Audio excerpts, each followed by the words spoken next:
accounts. So some of those things may need to be tweaked, but I guarantee I'll get that paperwork right.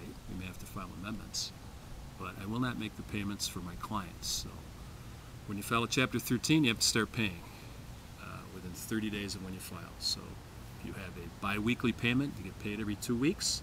Your plan has to say, well, I'm going to pay this much every 2 weeks. You have to have that first payment into the trustee within 30 days. Better, of course, to start immediately.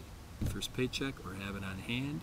As soon as you get that information where that payment goes, there's different Chapter 13 trustees, send that payment in. As long as you're making that payment, your case should be in pretty good shape. Again, there may be changes in terms of during the course of the plan. You have a car that's paid off, or some other things that you can deal with your attorney.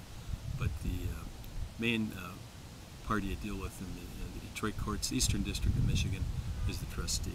The creditors, insecure creditors, basically don't find it worthwhile to spend more money to monitor or send people to keep track of these Chapter 13 cases.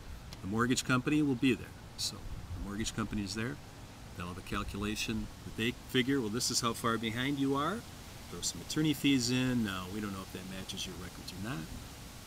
They have to file a proof of claim with the court under penalty of perjury, what their calculations are. And your attorney should be checking that out.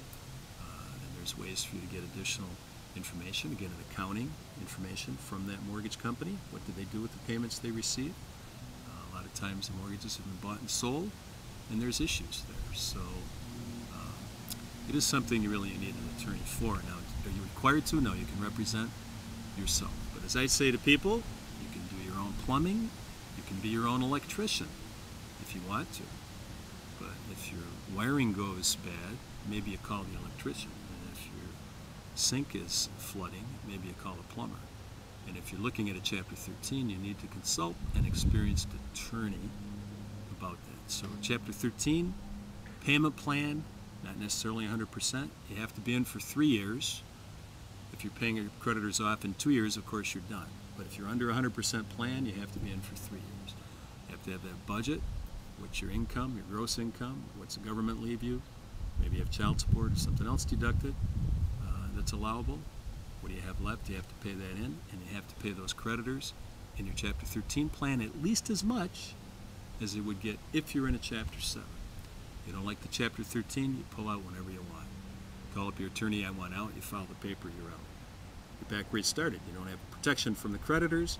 They can redo their books and calculate the interest as if you had never filed bankruptcy. They have to deduct, of course, any payments they received. Or you can't make the payments, there's income and expense changes, other things happen, you can convert or change your case from a 13 to a Chapter 7 if you need to do that. There are debt limits for Chapter 13. It's an odd amount of money. If it's $1,030,000 for secured debt, $300,000 something unsecured debt. If you owe more than that, you're not eligible for Chapter 13. But we'll talk about Chapter 11, which individuals